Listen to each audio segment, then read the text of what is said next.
Saudações, amigas e amigos, eu sou Alisson Silva e chego agora com mais uma edição do Quarta Categoria, a de número 158, para quem acompanha o podcast desde que ele começou lá em 2020 e desde então se tornou a casa da Série D do Campeonato Brasileiro e que desde 2024 também tem exibição no canal Nosso Futebol, que agora virou a Sportnet. Como sempre, eu começo pedindo para que vocês que nos escutam e que nos assistem, que sigam a gente no @pcategoria no X, que é o antigo Twitter, no Instagram e compartilhe os nossos episódios que estão nos tocadores de podcasts e também no nosso canal do YouTube. Se inscreva por lá, deixa o like no episódio e avisa aí para todo mundo que a gente está toda semana na Sportnet, na Sky, na Claro TV, chegando em todo lugar desse país, assim como a competição mais democrática do futebol brasileiro, que é a quarta divisão, que é a Série D do Campeonato Brasileiro. Passadas 12 rodadas e ela finalmente veio. A primeira vitória do Maitá, que deixa agora apenas Penedense e Sport sem vencer nas 4 séries do futebol brasileiro. Também tivemos mais times classificados, outros também eliminados antecipadamente. E quem está aqui comigo para trazer todos esses detalhes, até porque eu não tenho nem voz para falar sobre isso tudo, são meus amigos Felipe Augusto e Marcos Barcelos. Satisfação mais uma vez estar aqui com vocês, pessoal. Satisfação, Ellison. Melhoras para você também. Vamos falar sobre Série D, né? Uma rodada de clássicos, de encontros regionais que a gente teve, né? Uma rodada que chama atenção, né? Além disso, né, confronto de homônimos, né? Os dois Santa Cruz se enfrentando. Temos mais classificados do que eliminados, é um fato interessante também da competição.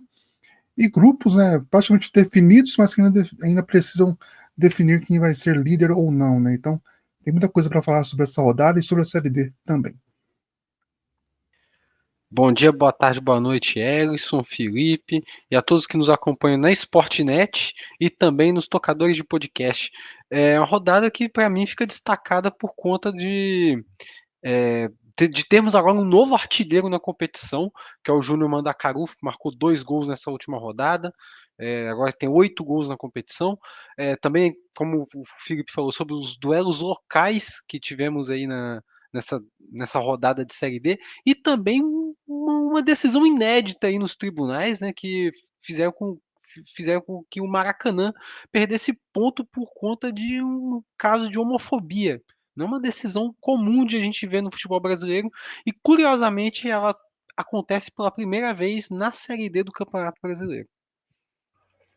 Talvez seja mais fácil aplicar em um time que está praticamente eliminado na primeira fase da Série D. Vamos ver quando isso acontecer na Série A, coisa que ocorre com muita frequência, se também vai ser tomada a mesma providência. Mas antes da gente começar a falar sobre isso tudo, é hora daquela nossa tradicional vinhetinha.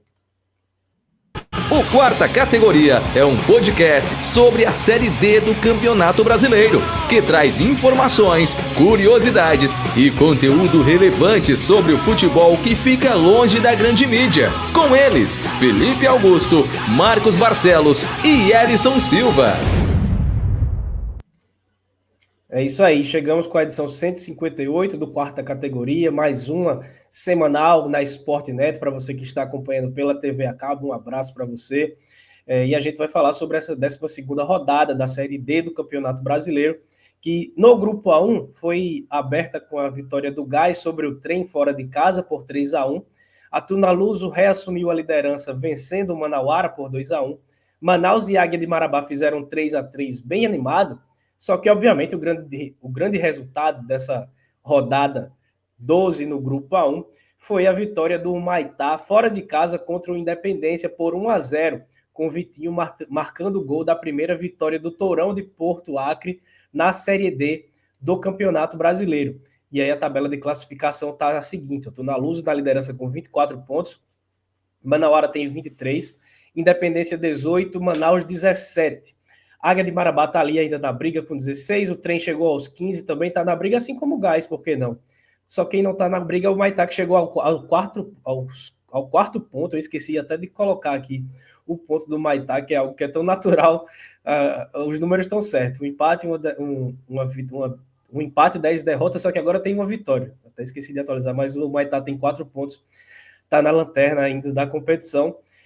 E obviamente é de se exaltar, já a essa altura do campeonato, o time ter gana de disputar contra um rival estadual, contra um rival que está no G4 e conseguir essa vitória, mas a gente vai falar da mudança da liderança, que também pôs a primeira derrota ao Manauara, que foi por parte da Tunaluso, que venceu esse confronto direto pela ponta da tabela, Felipe. Pois é, né? Tivemos uma troca na liderança, né? Depois de muito tempo, Manauara sai do primeiro lugar, né? Que parecia consolidar até certo ponto, apesar da Tunaluso estar ali sempre na cola. Novamente, uma grande partida do trio de ataque do Tunaluso, né? O Jaime, o Alex Silva e o Ronald. Talvez seja o trio de ataque mais impactante, digamos, da Série D nessa primeira fase. Eles fazem muita diferença para a equipe da Tunaluso. E acaba que no início do jogo, né, o Ronald pela Tunaluso e o Aleph pelo Manauara criaram as melhores chances da partida, mas depois o Alex Silva fez um golaço, como a gente viu, e depois acabou que o Manauara empatou com esse gol contra do Marlon, né, um gol bem estranho, mas que acabou dando um empate para a equipe. E foi um jogo com as duas equipes indo ao ataque, tendo chances. Se o Manauara vencesse, não seria injusto também, apesar que a Tunaluso teve mais volume de jogo. E depois, no finalzinho do jogo, o Ronald fez 2-1 e sacramentou a vitória da Tunaluso, que agora é líder da chave. Como citei, o Manauara parecia caminhar bem para essa liderança, mas enfrentou um adversário direto e conseguiu, e acabou perdendo. A Tunaluso muito boa fase, como citei, né? Esse trio de ataque é muito impactante para a equipe, vai fazer muita diferença na próxima fase, já está classificado também, né, para a segunda fase, e também conta com a força do Souza, né, um time que consegue fazer valer a força do estádio, fazer valer a força como mandante, e mesmo no finalzinho conseguiu fazer o gol e sair com a vitória para assumir essa liderança tão importante nesse momento, né, faltam 2 rodadas para acabar a competição, para acabar a primeira fase. O meu destaque vai mesmo para, né, essa vitória aí do Maitá para cima do Independência, um resultado que ninguém esperava, né? O gol da vitória saiu com o Vitinho no segundo tempo. E, na verdade, não só essa vitória do Maitá eu gostaria de destacar, não pela relevância, né, de um resultado de um time que até o momento vinha sendo o saco de pancadas da competição, mas que esse resultado ajudou a embolar o grupo. Né? Não foi um resultado apenas isolado. E também outros resultados aconteceram que também complicaram a matemática do grupo. E esse resultado, além do Maitá, também tivemos o Gás batendo o Trem fora de casa. Por 3-1 com gols de Igor Reina, Elmi e Ícaro Alves descontando para o Trem lá no Amapá esse jogo. Né? E aí agora a briga entre o terceiro e o sétimo lugar ficou uma bagunça só. Acho que ficou muito em aberto, né, essa disputa. Independência e Trem saem muito no prejuízo. O Independência teve uma chance aí de se descolar do grupo de baixo, né, que temos aí Manaus, Águia de Marabá, o próprio Trem, né, e o Gás agora entra como postulante a uma vaga. Ainda acho que é um pouco remoto.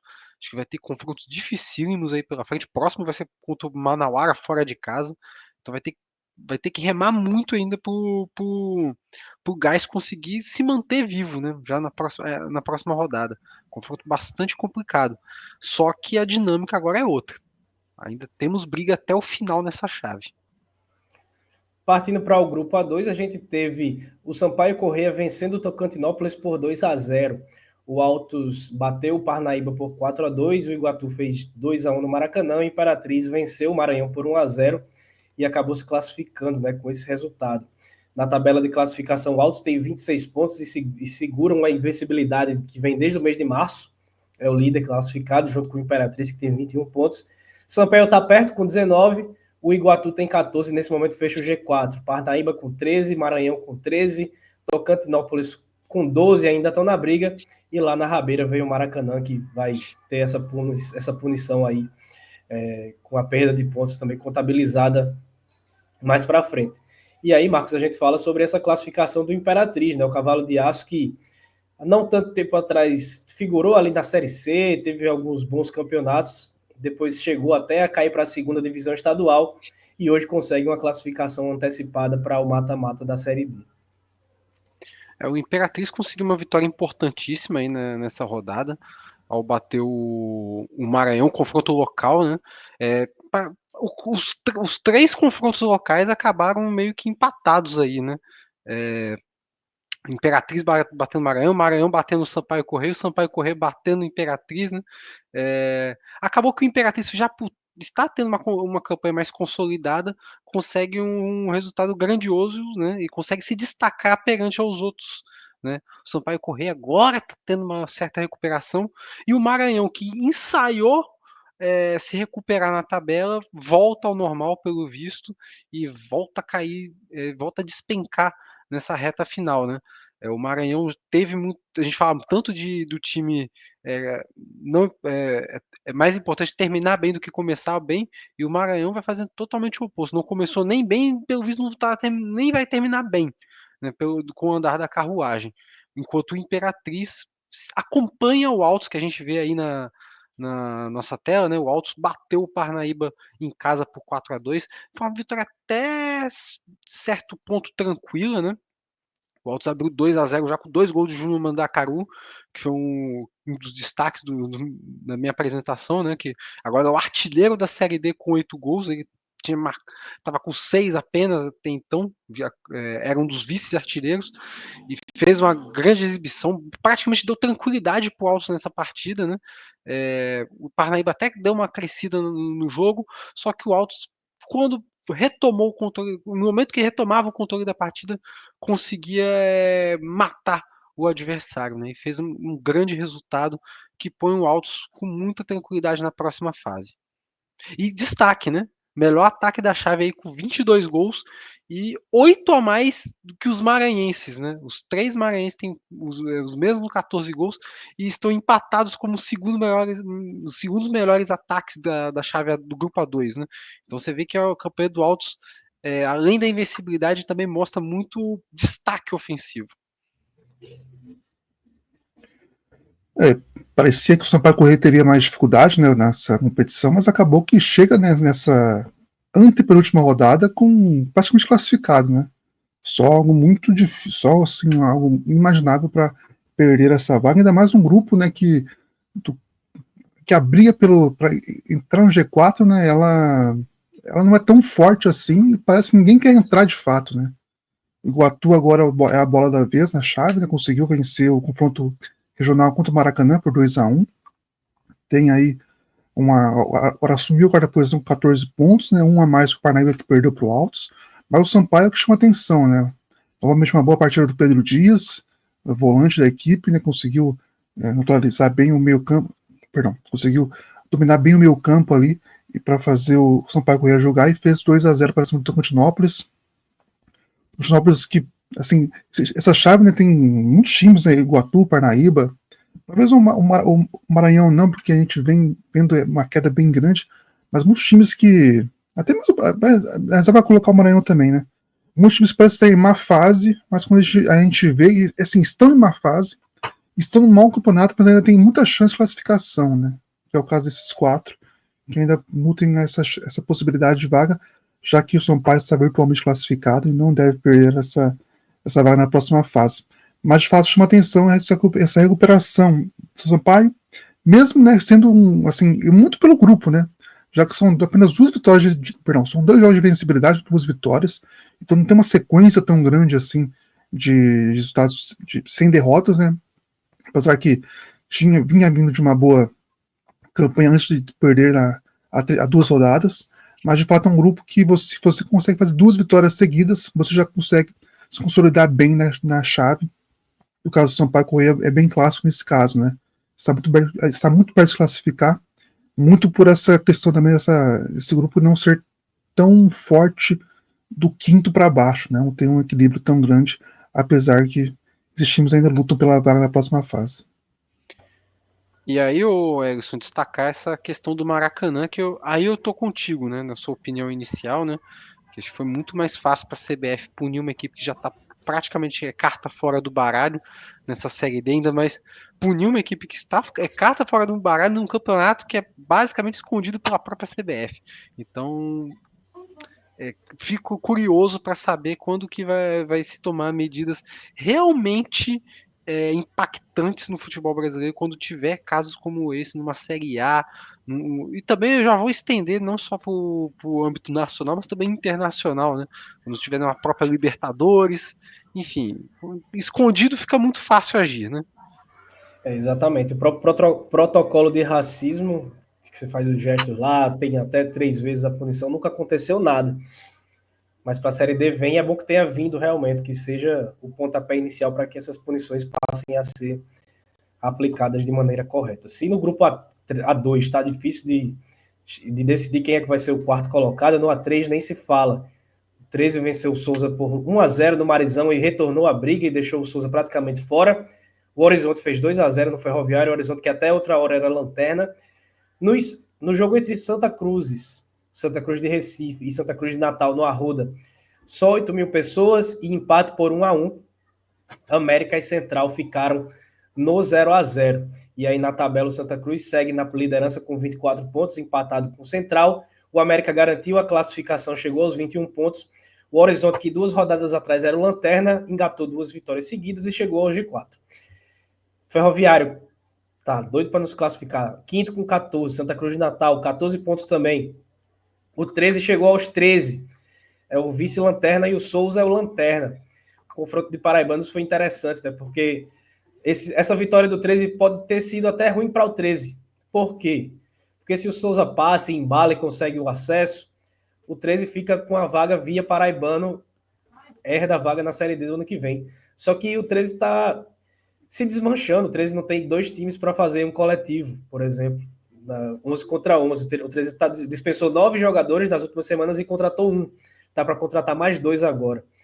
Então é muito difícil que o 13 consiga passar, até porque vive problemas administrativos muito graves e etc. Então vencer o Souza e tirar o Souza da briga é ruim para o 13 e aumenta ainda mais o demérito do próprio Souza, que acabou ficando aí nessa situação complicada na tabela de classificação. E aí, Felipe, a gente fala do empate entre os dois Santa Cruz, o de Recife contra o de Natal, jogo que teve muita pressão para o lado do tricolor do Arruda. Pois é, né? Finalizações foi 20-7, Santa Cruz de Pernambuco, né? Foram 9 finalizações ao gol contra 2 Santa Cruz, sendo que uma delas foi o gol do Eduardo Brito, a gente está vendo agora, né? O Santa Cruz de Natal, no primeiro tempo, teve apenas essa chance, essa chegada, nem dá para falar que não foi uma chegada, porque foi escanteio, né? Então, foi na bola parada que aconteceu o lance. Mas o Santa Cruz foi dominante na partida, né? Tanto que no início da partida, assim, com 30 segundos de jogo praticamente, o Gabriel Galhardo o irmão do Thiago Galhardo teve uma grande chance de fazer o gol, e parecia que o Santa Cruz pernambucano teria, né, teria facilidade, ficaria algo mais tranquilo, mas acabou que foi surpreendido pelo homônimo, né, de Natal, conseguiu fazer 1-0, mas mesmo assim manteve a pressão. O Thiago Galhardo também teve boa chance de fazer gol, mas parou no Fábio, goleiro do time Potiguar, que foi muito bem, que segurou o resultado, até que o pênalti surgiu no finalzinho, e o Thiago Galhardo fez um gol de empate, né? Esse foi um dos lances que o Santa Cruz de Natal teve no segundo tempo, que conseguiu sair mais um pouquinho, mas pecou muito na finalização, não conseguiu levar perigo ao Felipe Alves, exceto em um lance, que talvez a gente vá ver ali para frente, no final, depois de uma chance perdida para o Santa Cruz de Pernambuco, é o Santa Cruz jogando. Acaba que esse lance, no caso, que o Felipe Alves trabalhou na partida, e depois o Thiago Galhardo fez o gol de empate, né? O Thiago Galhardo, que teve chance de fazer com a bola rolando, mas não conseguiu, mas acabou que foi bom o resultado, né, de certa forma, né? Ainda mais que depois, né, jogou central contra o América, terminou um empate, e o Santa Cruz permanece na liderança, mas agora também puxa o América para essa briga, né? Então, uma briga na verdade, continua com o América nessa briga também, né? Pela liderança ainda que não está definida. Tem mais 2 jogos para finalizar a campanha, o Santa Cruz, né? Pega o 13 e depois fecha, pega o Horizonte e depois fecha a participação com o 13. E o Santa Cruz tem o Ferroviário, um confronto direto que pode definir talvez a eliminação de um dos dois, e depois fecha com o Souza, né? Então esse grupo do 5º ao 8º vai ter muitos confrontos diretos, e o Santa Cruz de Natal ainda está vivo nessa briga, né? Todos estão vivos, mas parece que ninguém quer, apesar que o Horizonte parece que o time que agora quer essa vaga da próxima fase, né? Se confirmar isso, teremos duas surpresas, né, nesse G4, o Central e o Horizonte, que até o momento são os times que estão postulando aí no G4. O meu destaque é ficar justamente para essa vitória do Horizonte por 2-0 em cima do Ferroviário, que foi um resultado que pegou um pouco de surpresa, né? E é a segunda vitória do Horizonte, né? A segunda vitória seguida na competição, né? Agora o time basicamente vive o seu melhor momento nessa Série D, porque ainda não tinha conseguido uma sequência mínima que fosse, né? E até o momento na competição, o Horizonte só aproveitou, quer dizer, soube aproveitar dos maus momentos de equipes que estão embaixo, como o Souza, que o próprio Horizonte foi a primeira vitória na competição em cima do Souza, bateu o 13, que também está mal na competição, bateu o Santa Cruz de Natal, que vive altos e baixos a todo momento, ainda não é um time confiável, e o Ferroviário, que também não é uma equipe confiável, até o momento não se mostrou essa equipe. Né? E bateu, o Horizonte conseguiu bater com autoridade, né? Como eu falei, com gols de César Sampaio e Caio, e agora está no G4, ocupa essa posição que praticamente ninguém esperava que o Horizonte fosse ocupar em algum momento. Né? E talvez, né, a gente pode aqui queimar a língua, eu principalmente, né? Talvez o Horizonte chegue no G4 num momento tardio na competição, né?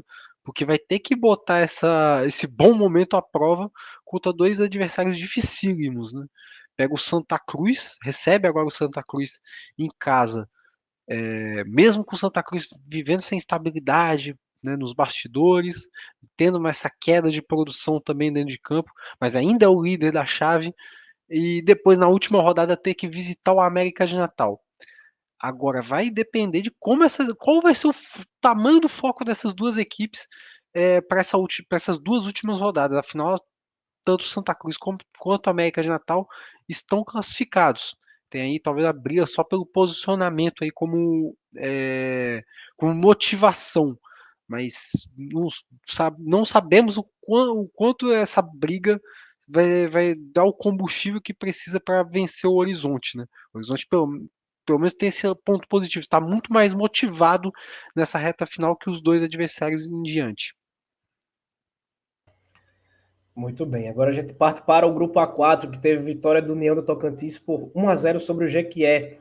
Em casa, o Sergipe foi derrotado por 2-1 pelo Lagarto. O Barcelona de Ilhéus também perdeu em casa por 1-0 para o Juazeirense. Fora de casa, o Asa bateu o Penedense por 1-0. O Penedense segue sem ganhar um joguinho ainda, junto com o Sport, como a gente trouxe lá no início. Penedense e Sport são os dois times nas 4 divisões do Campeonato Brasileiro que ainda não conseguiram vencer. E aí na tabela de classificação, o Asa tem 27 pontos classificados, o Juazeirense vem com 21, Lagarto com 20, Sergipe com 18. Muito equilíbrio aí entre os 4 primeiros. Mas já uma certa distância para Jequié e União, que tem 15 pontos, Barcelona de Ilhéus tem 11. O Penedense segue na lanterna com 4 pontos. E aí, Marcos, o Sergipe, que a gente vinha elogiando bastante por conta da surpresa que vinha sendo, né, que a gente sempre não esperava mais nada do Sergipe, ele vinha fazendo uma boa campanha, mas parece que vai rateando agora nessa fase final e perdeu em casa para o Lagarto no duelo sergipano dessa última rodada.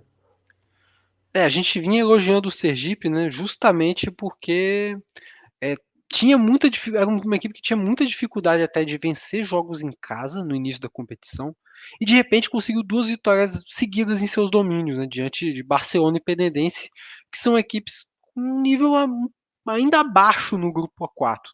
Né? Mas foram resultados importantes. O Sergipe mostrou domínio, especialmente na última partida contra o Penedense, né? Só que ainda mostrou que sofre, mesmo em casa, quando são duelos contra time de nível semelhante ou até superior. Né? Quando há essa obrigação de impor seu ritmo jogando em casa, ainda passa essa dificuldade, e foi assim contra o Lagarto. Né? O gol, ainda mais com um gol logo no início do segundo tempo, isso aí dificultou a vida do Sergipe, né? Que teve que correr atrás do resultado, e o Lagarto, por sua vez, conseguiu ampliar o marcador. Foram 2 gols marcados pelo Thierry, camisa 8 da equipe do Lagarto, e que deixaram as coisas muito difíceis para o Sergipe. Por sorte, o Gipão ainda tem uma carta na manga, né? Que é o atacante Sacramento, que ele acaba saindo do banco e consegue, 6 minutos depois que ele entra em campo, consegue fazer o gol do Sergipe, que ainda incendeia a partida, mas não foi o suficiente para tentar uma reação que pudesse fazer com que o Sergipe ao menos pontuasse, né, conseguisse um empate, né?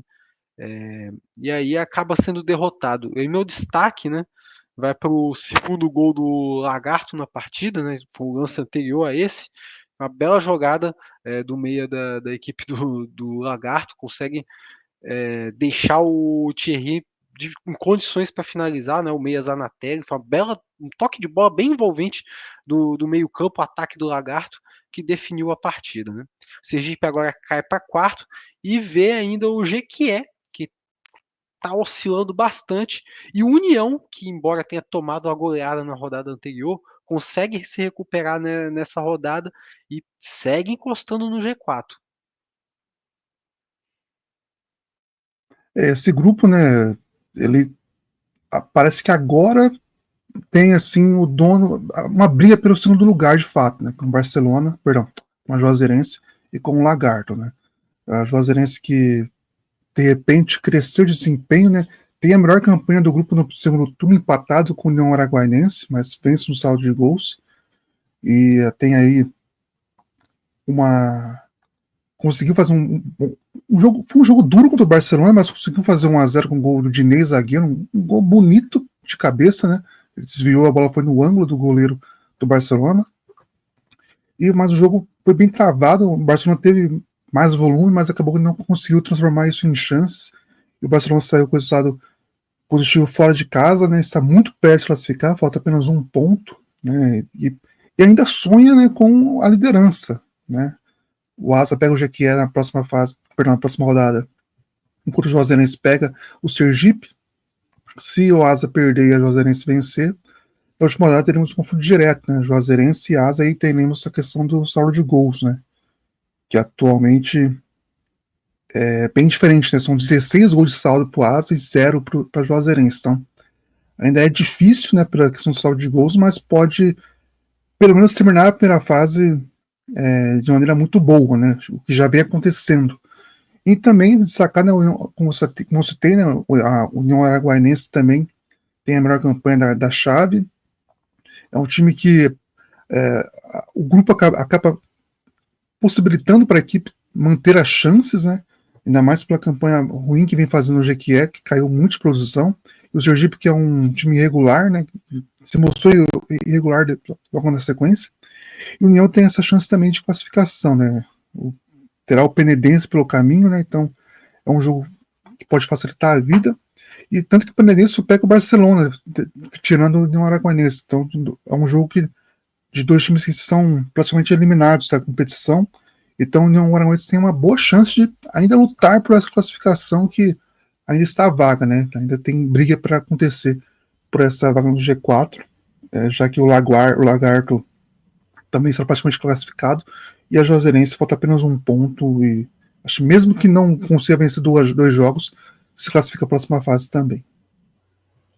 Muito bem, fechamos agora o grupo A4, passamos do grupo A3 do grupo A1 até o grupo A4, e agora a gente vai para o nosso intervalo rapidinho e a gente volta falando dos grupos A5, A6, A7 e A8. Tem golaço da rodada e tem aquele da rodada também. Fica aí que daqui a pouquinho a gente volta. Série D tem aqui Brasileiro Feminino Série A2 também. Terceirona Paranaense? Adivinha? O Futebol Loja dos Holofotes, uma paixão pelo alternativo. Revista Série Z, a revista do futebol alternativo. Desde 2011, o site vozdatorcida.com traz o melhor conteúdo independente sobre o futebol paraibano, com credibilidade e sem compromisso de agradar ninguém. Para ficar por dentro de tudo que acontece no futebol da Paraíba, acesse vozdatorcida.com e siga em todas as redes sociais, @vozdatorcida. Estamos de volta com essa edição 158 do quarta categoria, mais uma edição semanal na telinha da Sportnet. Avisa a todo mundo que a gente está levando a palavra da Série D do Campeonato Brasileiro não só na Sportnet, na TV a cabo, mas também no Spotify, no YouTube, em várias tocadores de podcast. Perdão, tá ruim. Mas estamos aqui trazendo a 4ª divisão do Campeonato Brasileiro para muita gente. Siga a gente no @pcategoria, tanto no X quanto também no Instagram. Começando agora a falar do Grupo A5. Desculpa de novo. Vamos lá. Grupo A5 teve a vitória da Aparecidense por 2-1 sobre o Goianese. O Porto Velho empatou com o Goiânia por 2-2. O Luverdense e Misto ficaram no 0-0. Capital e Ceilândia empataram por 2-2. E aí o detalhe, né? O Ceilândia, o Capital foi dirigido pelo Felipe Surian, que foi demitido na semana passada, mas segue no comando do clube treinando de graça. Ele se ofereceu e a equipe aceitou. E aí, com tantos empates nesse grupo, né, 3 empates nessa 12ª rodada, não mudou nada na classificação. A Aparecidense segue na liderança com 28 pontos, depois vem Ceilândia com 24, Luverdense com 21, o Misto fecha o G4 com 20. E aí já está praticamente tudo definido, né? Capital tem 14, Goiânia 9, Goianésia 7, Porto Velho 7 pontos. E aí, Felipe, o empate do Capital com o Ceilândia, eu acho que praticamente jogou terra de vez nas chances do Capital de conseguir qualquer coisa, e o Ceilândia segue na vice-liderança. Pois é, né? O Capital ficou 2 vezes à frente do placar, né? Gols do Deizinho e do Matheus Anjos, mas o Regino empatou pela primeira vez, depois o Cabralzinho fez o segundo gol do Ceilândia. Capital aí que, como você citou, né? Tinha uma fagulha ainda de esperança em classificação. Ainda tem matematicamente, mas assim, é muito difícil imaginar que o time vai se transformar, né, nessas últimas 2 rodadas e que o misto também vai desandar a perder jogos para ficar fora, né?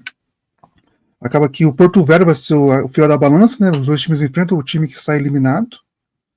Então é um ponto aí que chama atenção na partida. O Capital, de fato, é uma decepção. Acho que dá para cravar isso, né? Assim, sem dúvida alguma, né? Porque, de fato, até mesmo assim, se classificar vai ser uma grande história, mas a gente esperava uma campanha de liderança até essa chave, né? Apesar da Aparecidense se pôr, né, como um time forte na Série D, mas de fato é uma decepção, mas foi mais um jogo onde o Capital vacilou, né? Eu acho que assim, são vários jogos que a equipe teve nessa Série D que saiu na frente, mas cedeu o empate, e acabou que nesse jogo também, né? Foi assim, quase no final, contou ainda com a ajuda do Ceilândia nesse gol do Matheus Anjos, né, para fazer o segundo gol, mas de fato é um time que não engrenou, né, não encaixou. O que vem acontecendo no Brasiliense, né, no Campeonato Distrital, né, que a equipe é vice-campeã 2 vezes seguidas, onde parecia ser favorito, onde era favorito ao título e vacilou na final. Parece que na Série D se expandiu para toda a fase, né, para os 14 jogos, e o time decepciona e está praticamente eliminado, né? Podia diminuir para 4 pontos essa desvantagem para o misto, mas acabou que agora a situação está mais complicada do que já estava antes. E o meu destaque, embora a tabela não tenha mudado nada com os resultados do grupo A5, né, meu destaque vai para o Luverdense e Misto, que ficaram no 0-0, né, e foi um resultado que acabou sendo bom para os dois, né? Geralmente empate nessa série D, pelo menos ainda na fase de grupos, não é algo tão bem quisto, né? Ainda mais para as equipes que jogam em casa, mas nesse caso, para os dois foi muito bom. O Verdense, embora eu acho que para a liderança já está um pouco tarde, né? Mas ainda dá para pegar um segundo lugar, né? Porque tem nas últimas 2 rodadas adversários que estão ocupando as 3 últimas posições, são as 2 equipes goianas, né? Que são o Goiânia e o Goianésia nessa reta final. E, então tem boas condições de fazer 6 pontos e brigar ainda pela vice-liderança. E não só isso, né? O resultado ainda classificou o Luverdense de fato, né? Se distanciou bastante do. Quer dizer, conseguiu manter a diferença de 7 pontos para o Capital, faltando 2 jogos, então já se livra dessa pendência de uma possível eliminação. Ainda mais que o Capital também não está se ajudando. E para o misto ficou muito próximo. Né? Vai precisar bater o Porto Velho nessa reta final, que eu acho que é o adversário mais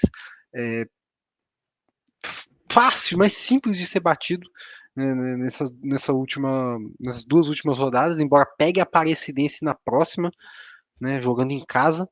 Então, o futebol do Mato Grosso acaba chegando muito forte aí, né, nessa reta final, né, uma distância bem grande do capital, que também não faz por onde para se classificar.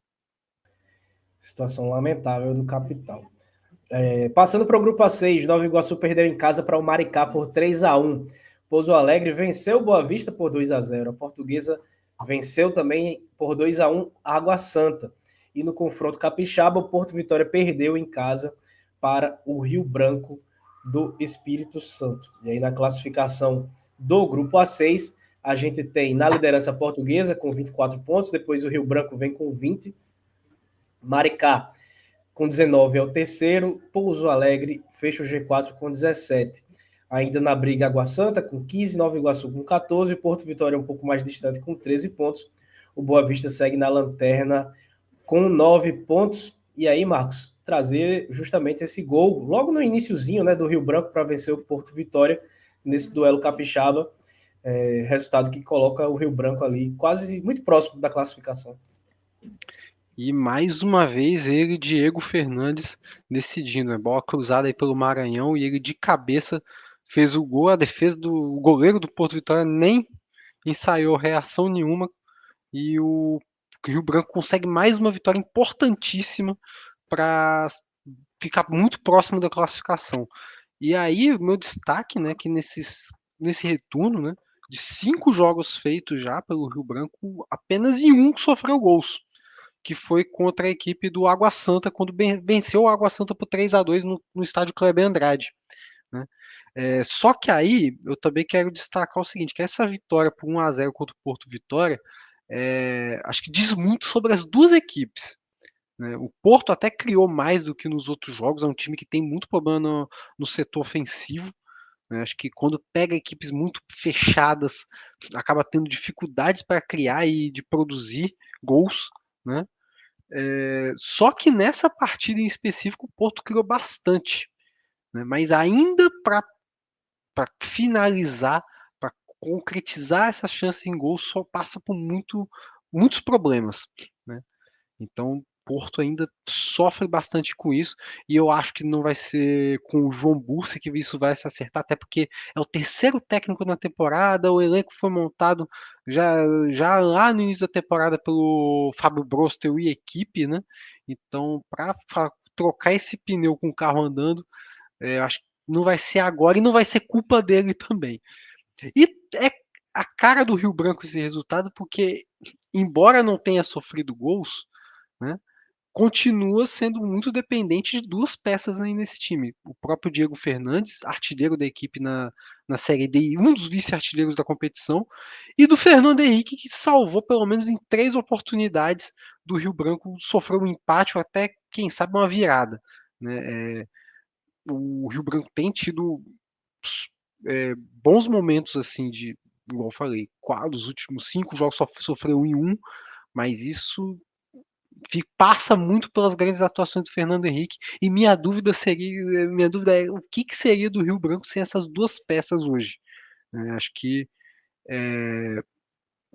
tem sido uma grande campanha do Rio Branco até o momento, mas eu acho que esses dois aspectos é necessário ser pontuado, são necessários de ser pontuados para que o Rio Branco passe a depender menos delas, né? Que tem os dois ali como bons componentes de elenco, não tão decisivos a esse ponto, né?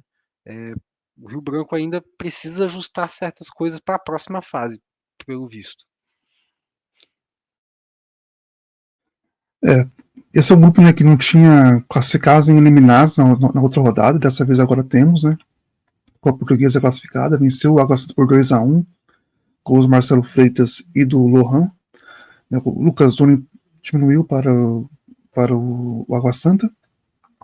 A Portuguesa consegue classificação, né, que assim era previsível que aconteceria pelo que a gente vinha, mas que demorou muito pelo que o grupo é equilibrado, né? A gente não sabe se pela questão da força se pela por ser forte ou por ser frágil essa chave, mas a Portuguesa vai soar repetitivo, mas de fato é um time que não empolga tanto assim, mas consegue ter uma boa vantagem para o Rio Branco, apesar que ainda tem briga pela liderança, digamos, né? Ainda mais pela próxima rodada, onde a Portuguesa pega o Maricá fora de casa e o Rio Branco terá o Boa Vista que sai eliminado, né? Na última rodada, aí sim a Portuguesa tem o Boa Vista, então o Boa Vista vai ser o fiel da balança dessa chave para ver quem será o líder, já que os dois estão brigando por essa liderança mais próxima, apesar do Maricá também tem chances, mas ainda é um pouco difícil, né? Mas de fato demorou, mas saiu o primeiro classificado, primeiro eliminado. O Boa Vista também nenhuma surpresa pelo que vinha fazendo na competição, uma sequência horrível de jogos, né, que não consegue vencer e acaba que está fora. Destaca também o Nova Iguaçu, que perdeu o jogo regional, né, perdeu para o Maricá, né, que se consolidou na liderança, e os três líderes, né, que estão com melhores sequências, né, com três ou mais jogos de invencibilidade, sobrepõem aos outros, né. Maricá e Rio Branco são praticamente classificados, e esse grupo também é muito disso, né. Se você tem uma boa sequência, mesmo que mínima, né, de 2-3 jogos, você consegue se consolidar bem no G4, e se você tem uma sequência ruim, você ainda mantém chance de classificação, porque a quarta vaga ainda está em aberto, apesar do Pouso Alegre ter mais desempenho, pelo que parece, para conseguir essa quarta posição. Pois bem, passando para o grupo A7, o Monte Azul perdeu em casa para a Inter de Limeira por 1-0. Fora de casa também, o Goiatuba venceu o Itabirito por 1-0. O Itabirito que conta com o lateral direito Patrick, ex-Sport e ex-Atlético Mineiro, e que será personagem do quarta categoria da semana que vem. Entrevista muito bacana com o Patrick, que vai ao ar na semana que vem no quarta categoria, tanto nos tocadores de podcast, no YouTube, também no Spotify, e vai também ao ar na Sportnet. O Cascavel venceu o Cianorte por 2-1 no confronto entre paranaenses, e o Operário do Mato Grosso do Sul empatou com o Uberlândia por 1-1. E aí na classificação a Inter de Limeira está bem disparada, 9 pontos à frente do Goiatuba, que é o segundo com 18, a Inter de Limeira tem 27. Depois vem Cascavel com 17, reagiu aí na competição, e o Uberlândia com 16. Fora da zona de classificação, Cianorte com 16 pontos, ainda na briga, e aí a situação já complica bastante para o Monte Azul e para o Operário, que tem 11 pontos, e para o Itabirito, que tem 10 pontos. Vitória importante do Cascavel, que começou mal, vem oscilando bastante, né? Começou mal, aí deu uma reagida, depois foi mal de novo, e agora, faltando 2 rodadas, volta a entrar na zona de classificação, Felipe. Esse jogo quebrou um tabu, né? O Cascavel nunca tinha vencido o Cianorte na Série D. Eram 5 jogos, com 3 vitórias do Cianorte, 2 empates, e agora a equipe conseguiu fazer 2-1 para cima do conterrâneo. Num jogo que foi parelho, né, com boa chance para 2 equipes. O Cascavel conseguiu fazer 2-1, né, e depois o Cianorte teve pressão no finalzinho. O Hernando Brocador teve uma grande chance de fazer o gol de empate, mas não conseguiu. Inclusive, o Cascavel fez o gol aos 36, mas logo depois, aos 4 minutos depois, o Cianorte empatou. E acaba que o Cascavel agora assume, né, assim, é o terceiro colocado, deixou o Cianorte fora, né, o empate do Uberlândia prejudicou a equipe do Cianorte. Porém, o Cianorte tem uma tabela melhor, né? Pega 2 equipes que estão praticamente eliminadas, o Itabirito, que já está eliminado, e o Operário, né, os 2 últimos colocados, para fechar essa fase de classificação. Enquanto o Cascavel tem confrontos diretos, né? Pega o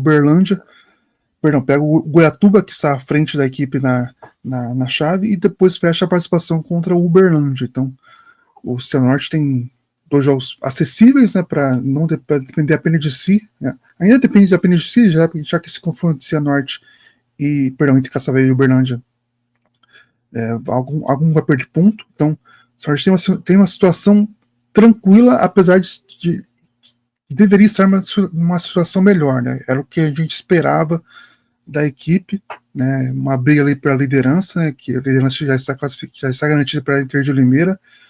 Uma distância de 11 pontos, né, para o líder, não era o que se esperava da equipe do Cianorte, que tem um investimento forte para o padrão da Série D, não tão grande quanto a Portuguesa, né, que a gente fala, com o investimento que o Santa Cruz também pretende ter, mas de fato é uma campanha abaixo do que esperava, mas ainda tem chance de classificação. Apesar que esse grupo, né, a gente vê o grupo A8, né, e parece um times mais preparados para a competição do que os times do A7. Então, quem se classificar desse grupo vai ter muita dificuldade já pensando na próxima fase, mas os outros paranaenses ainda não estão garantidos. Um deve passar, né, isso é bem claro, é bem difícil que um fique fora, é praticamente impossível que um fique fora, mas as expectativas de que os dois passem e a chance disso, né, então foi um jogo, como eu citei, parelho, o Cianorte precisava de uma vitória, precisava de recuperar a confiança, apesar que o Cascavel tem esse eterno discurso nessa Série D, né, de recuperar a confiança, né, um time que toda hora acaba que tanto o Cianorte como o Cascavel são dois times regulares, mas mal, né, eles empatam, perdem e vencem, e depois se repete essa sequência, então acaba que isso reflete muita classificação, já que a Inter de Limeira está nadando de braços aí nessa chave, com uma diferença enorme que não se esperava lá no início da competição. Dos times que estão no grupo A7, eu acho que se tivesse algum que eu não esperava que fosse embalar com tanta facilidade, era a Inter de Limeira. Acho que eu não esperava que ninguém fosse embalar dessa forma, né? São vários grupos, todos os grupos acho que tem um certo ponto de equilíbrio, né? Sempre vai ter um pelotão ali que vai brigar com mais força, né? Esse grupo é o pelotão de um time só, né? Inter de Limeira, a primeira equipe a garantir de fato a liderança, né? Para a próxima fase, já vai pensando em quem é o quarto colocado, já com 2 rodadas de antecedência. Isso é importantíssimo, né? Agora vai ter 2 rodadas para rodar elenco, para testar formações, testar outros atletas, e ficar de olho de fato no grupo A8, né? Já começa a projetar a próxima fase. E para a Inter de Limeira é um alento, né? Tendo visto que ano passado sofreu bastante para se classificar, né? E foi até o final do mata-mata aos trancos e barrancos. Agora a Inter eu vejo um time com muito mais consistência e dessa vez bateu o Monte Azul por 1-0 em um jogo bem difícil, né? Fora de casa. Talvez o adversário não seja tanto desse nível, mas foi uma circunstância típica de mata-mata, né? No qual a Inter de Limeira perdeu um jogador expulso com 40 minutos do primeiro tempo, que foi o Clebinho, volante, né? E a Inter segurou o resultado até o 0-0 até aos 40 minutos da segunda etapa, quando conseguiu marcar o gol da vitória com o Miguel Bianconi após bela jogada de Wallace na linha de fundo. É uma vitória importantíssima para a Inter de Limeira, que tira esse peso da próxima fase, né? Quer dizer, dessa fase de grupos, né? De passar algum tipo de perrengue. Agora é foco na segunda fase, foco agora na busca pelo acesso. Muito bem. Passado o grupo A7, agora a gente chega no grupo A8. Tá faltando golaço, tá faltando aí também o momento aquele, mas calma que tá chegando. O grupo A8 teve o Guarani de Bagé vencendo o São Luís de Juí por 2-1. Azures e Joinville ficaram no 0-0. O Joinville deu uma empacada burra na tabela. São José venceu o Brasil de Pelotas por 1-0, duelo gaúcho. Marcílio Dias e Barra. Vitória do Marcílio Dias por 1-0. E aí na classificação desse grupo A8, o Barra tem 23 pontos, o São José passou, o Joinville agora tem 22, é o vice-líder, Joinville tem 21, o Marcílio Dias fecha o G4 com 19 pontos, e aí tem uma distância considerável também, faltando só 2 rodadas. 4 pontos de distância para o Guarani de Bagé, primeiro time fora do G4. Na próxima rodada esse grupo pode ser definido. Depois vem São Luís de Juí com 12, Azures com 12, decepção grande também do Azures, Brasil de Pelotas na lanterna com 10 pontos. Cadê o momento aquele? Cadê o golaço da rodada? Nessa rodada 12, a gente tem 2 em 1.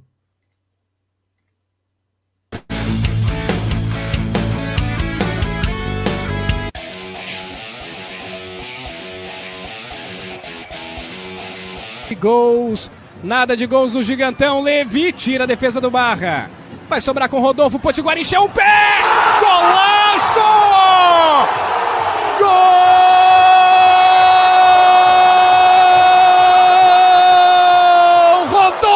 Potiguar! Um golaço a lá Pitbull!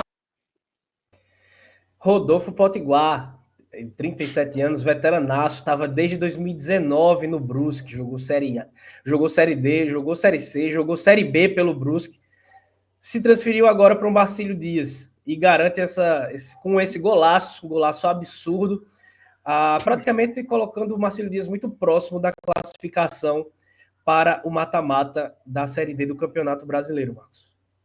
E que golaço, né? Talvez para o público em geral, a gente já viu tantos momentos aquele com atletas mais conhecidos por passarem pela Série A, né? Mas a carreira do Rodolfo Potiguar é repleta aí de grandes momentos, né? Especialmente para o Náutico e Brusque, né? Foram as equipes aí talvez mais conhecidas pela qual ele passou. E agora no Marcílio Dias consegue um resultado grandioso com um belo no gol, uma pancada de fora da área, né? Belíssimo lance do volante da equipe do Marcílio Dias, e que agora consegue essa vitória que não só deixa mais próximo da próxima fase, até porque a diferença para o quinto colocado permanece de 4 pontos, né?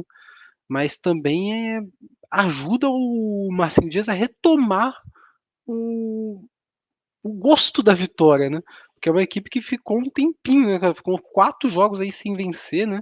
Essa é a primeira vitória no retorno, uma equipe que conseguiu no primeiro turno dar uma arrancada boa na competição e abrir uma certa distância pro pelotão de baixo, né?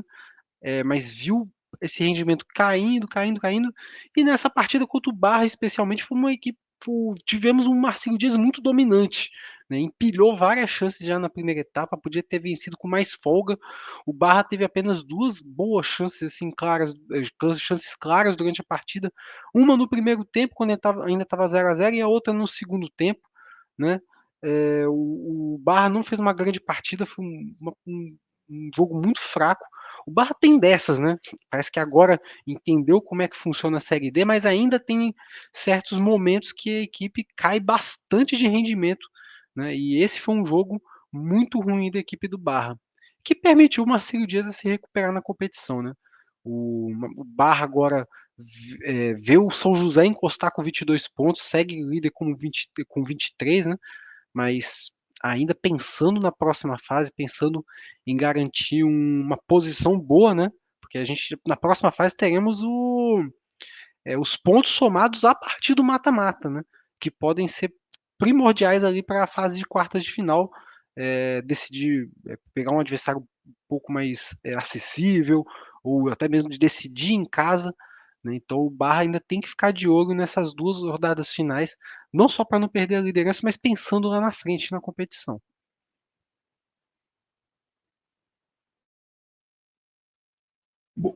Sobre o Rodolfo Potiguar, né, ele era do Brusque, como a gente citou, que é rival do Marcílio Dias, né? Então foi uma transferência. A saída dele foi polêmica do Brusque, né, reclamando da direção e tal. E acabou que ele vai para o rival, jogar a Série D, né, que ele conhece bem também, com o Brusque ele passou pela competição, e faz um golaço, como a gente mostrou aí. E o Marcílio, né, vai ter um jogo direto contra o Guarani de Bagé, que é o único time que pode, né, entrar no G4 entre os que estão fora, né, já que São Luís, Azures e o Brasil de Pelotas estão eliminados já, né? E o Brasil de Pelotas é o caso mais emblemático, né? Um time que foi rebaixado no Gaúcho, e agora também está fora da Série D, ou seja, não disputará a Série D no ano que vem, né? Só voltará à Série D em 2027, se não estou enganado. Não, 2028.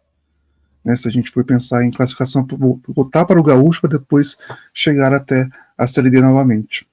E o São José, né, que também conseguiu, que garantiu a classificação vencendo o Brasil, né, novamente com o gol de Giovanni Gomes, que também é um dos destaques, né, dessa primeira fase.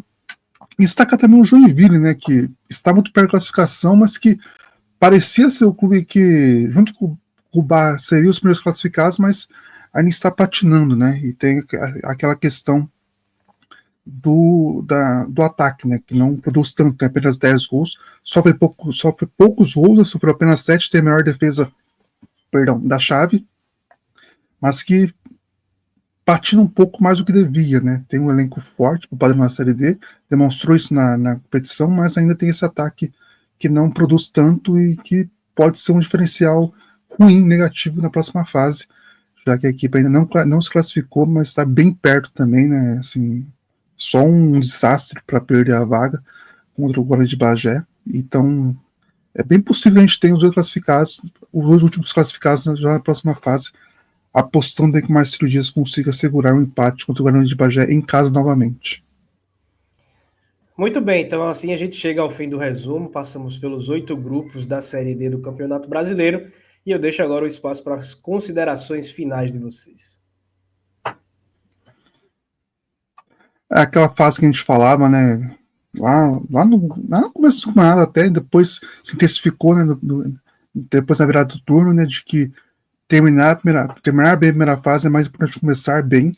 Agora é a hora que a gente vai ver isso, né, a gente está vendo alguns times que estão se colocando dessa forma, né, como o Horizonte, lá no grupo A3, né, alguns times que, até o Guarani de Bagé, que continua vivo no grupo A8, então é um momento aí que a gente vai esperar, né, pelos últimos 17 classificados da competição, para a gente entrar numa nova Série D, né, uma nova competição que se avista, que é o mata-mata. Eu só voltando um pouquinho lá para o caso do Maracanã, né, eu acho que é mais um caso, assim, é um caso importante que tenha acontecido, mas novamente a Série D sendo usada como uma cobaia, né?